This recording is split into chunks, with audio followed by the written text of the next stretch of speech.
Welcome to the Mindset Mile podcast, the show that'll leave you empowered to take action towards becoming the turned up version of your already awesome self. I'm your host, Aisha Zaza, and I'm so glad you're here. Let's go.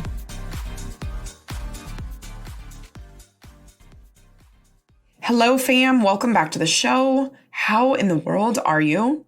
Super pumped to be here with you today because I think this one's going to be a real kick in the pants for a lot of you in the most loving, you're doing amazing, don't hate me kind of way. I'd venture to say that we've all heard the saying from this famous little green Yoda that says, do or do not. There is no try.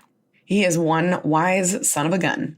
Have you ever eliminated the word try from your vocabulary? It really is quite a game changer. We say try way too much without even realizing it. I'm trying to quit smoking. I'm trying to lose weight. I'm trying to be a better spouse.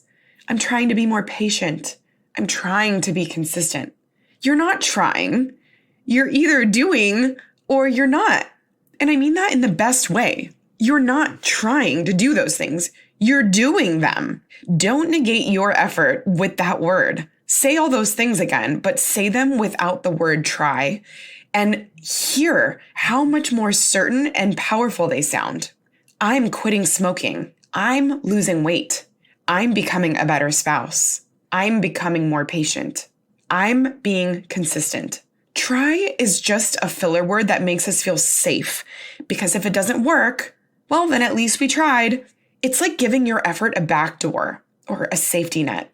This honestly is something most people do not even realize they are saying, or how explaining their effort with certainty, i.e., not using the word try, is so much more powerful. And now that I've told you, I know you're going to not try, you're going to eliminate that word from your vocabulary too. And side note, when you catch yourself saying it and then say, I'm trying not to use that word anymore, I realize this will actually feel like you're trying and that it just slipped. Messing up is just a part of that progress.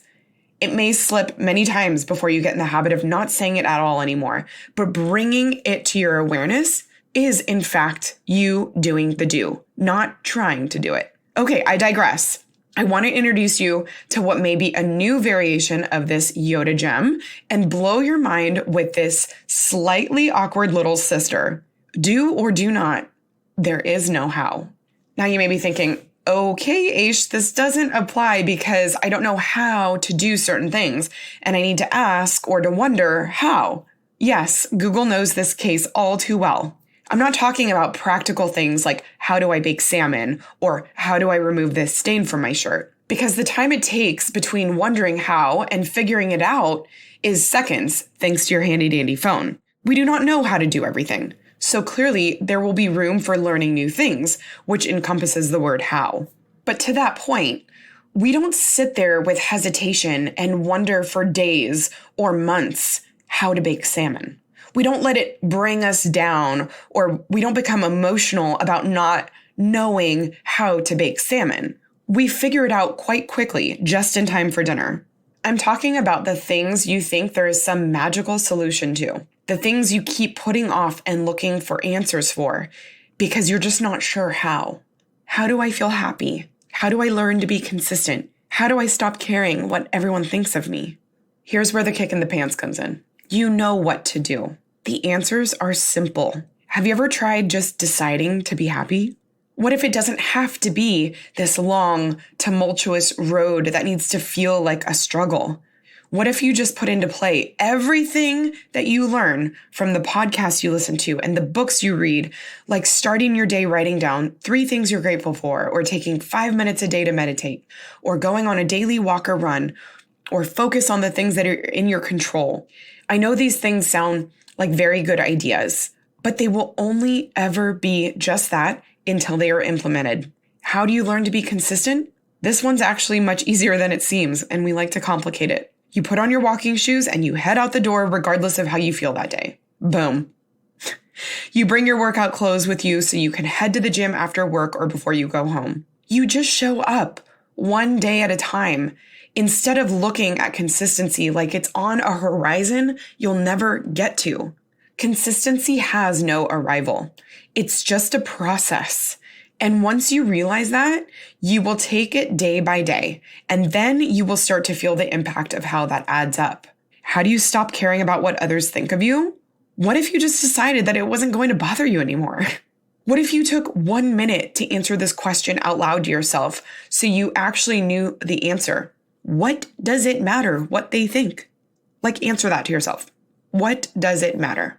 Does what they think help you move along, or does it hold you back? The answers are clear, and as much as we love overcomplicating the simplicity of the how-to for most of what holds us back, it can actually just be quite simple. When we're always wondering how, it keeps us from taking action. Asking how all the time makes it feel like there's a mystery behind learning to do something new. Everything is figure-outable. Absolutely everything. But don't let the how hold you back any longer. Thank you guys so much for tuning into this episode. If you loved it, please tag me on Instagram at Aisha Zaza. I absolutely love hearing your success stories and your wins from the podcast and from each individual episode. So please be sure to tag me so I can see you and cheer you on in your journey. Thank you so much for being with me here today. I can't wait to see you next week. And until then, make it a great day.